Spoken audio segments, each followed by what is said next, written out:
Welcome back to The Heat. We're discussing U.S. President Obama's legacy in Africa as he nears the end of his term in office. Let's get back to our panel. Monde, let's pick up where we left off. There is something that President Obama left behind in Africa, and that is the number of military bases that the U.S. has. Well, let me not say bases. There's one big base in Djibouti and these other things which are called cooperative staging locations, 60 of them.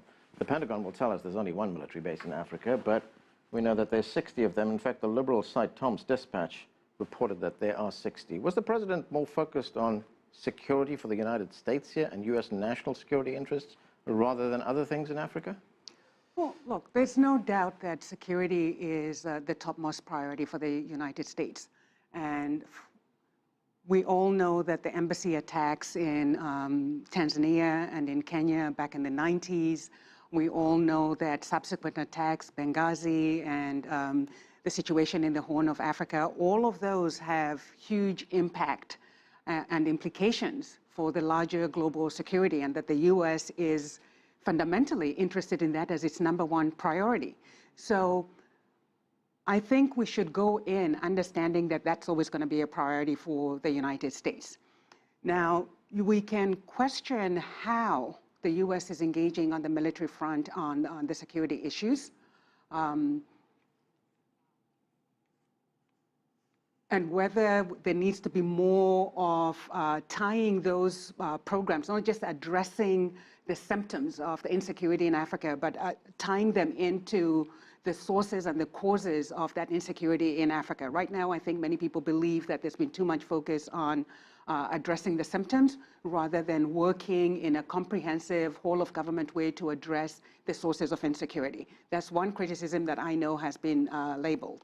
Two, I know there's a lot of concern on the African continent that perhaps the United States is using too much of the terrorism lens to view insecurity in Africa, and that's problematic over the long term.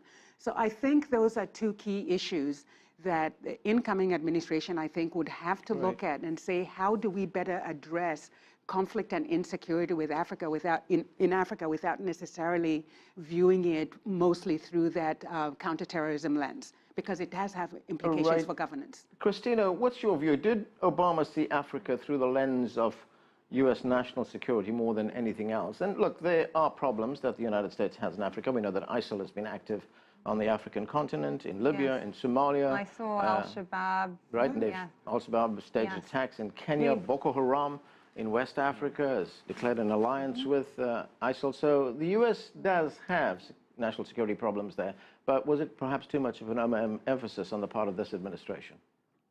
You know, I think when he visited Kenya last year, one of the main issues he discussed with President Uhuru Kenyatta was security. The U.S., of course, is quite instrumental and crucial in supporting Kenyan forces fighting Al-Shabaab in Somalia and the African Union-backed AMISOM force, and so there was, a feeling among Kenyans that perhaps there was too much emphasis placed on security and perhaps not enough on instilling and encouraging more efforts to promote democracy.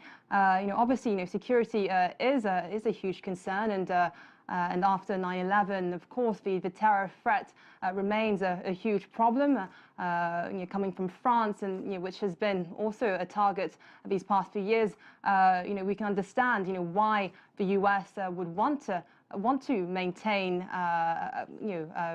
a high level of alert and ensure that there is no risk and no threat. But as I said earlier, democracy was his slogan almost.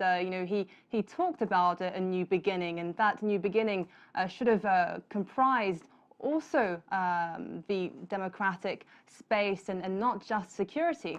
Security was George W. Bush's big signature slogan when he was in power. Barack Obama, when he came into office, was meant to go beyond that, and it seems as though he almost just repeated George W. Bush on that respect. That respect. Okay, Peter. One can understand the U.S. acting in its own national security interests, whether it be here or in Africa or in any part of the world. But what about the security interests of African countries themselves?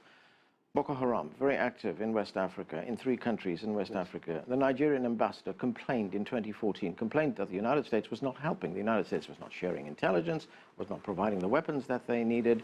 They just didn't help. Let me respond quickly to the point of the Nigerian ambassador, and God rest his soul. But that same ambassador, 2 years before that, was denying that Boko Haram was a terrorist threat. He took issue with me at a public forum when I made that assertion. So I think there's a little consistency in message there.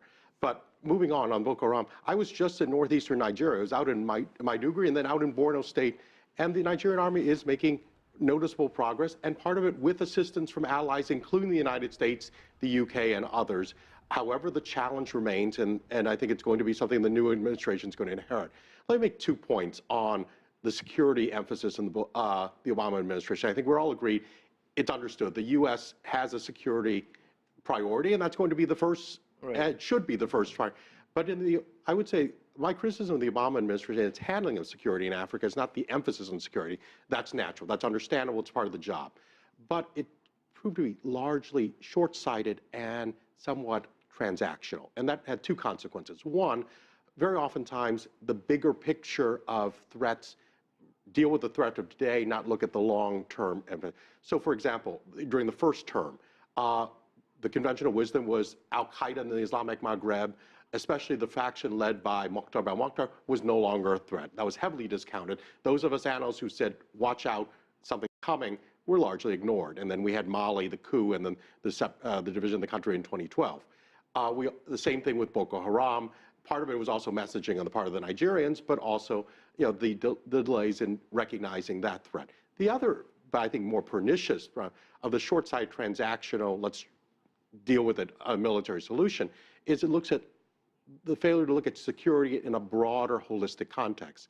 That long-term U.S. security interests, as well as that of African states, means investment not only in living, clearly there's a direct threat eliminated, but beyond that, building the structures, the institutions, the healthy institutions in society, the economic opportunities, the social opportunities that take the steam out of this. Otherwise, we're going to be back at this, dropping the hammer again and again and again.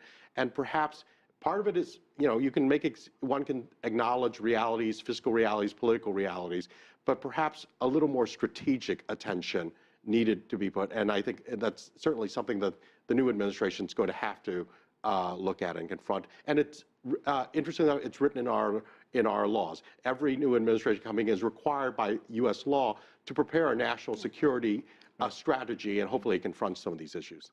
Monde, there was the African Leaders Summit here in Washington in 2014. Much was made of it. It was a big event. What did it achieve? Oh, I think just the symbolism of it, that many African countries had been independent for over 50 years. This is the first time that African leaders were being invited to Washington as a group. I think the message that it sent was, here's a continent that deserves a seat at the international table, the adult table, if you will. So the symbolism and the power of that for me in terms of saying we need to look at Africa differently and not this big blob of inconvenience that has shaped our view of Africa for so many, that was powerful. And so, 2, it was playing catch up. Other regions, the US had this sort of summit for years and years and years.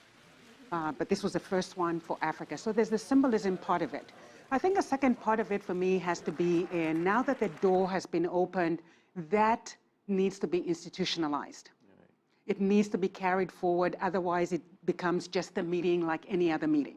And so how do we institutionalize that summit, give more meat and weight to it in terms of the issues that are discussed, the agreements that are signed at this summit? That's going to be the key for me. So I think we do need to give President Obama credit for that summit in terms of it really asked people to view Africa differently. It positioned Africa at the international table to where they have to carry on more responsibility themselves. And I think this is an issue that we also need to talk about.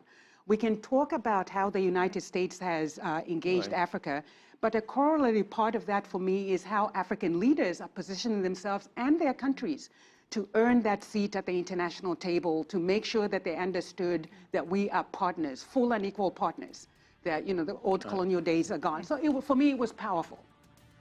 Okay, and that's where we have to leave it. Thanks to all of you for joining us.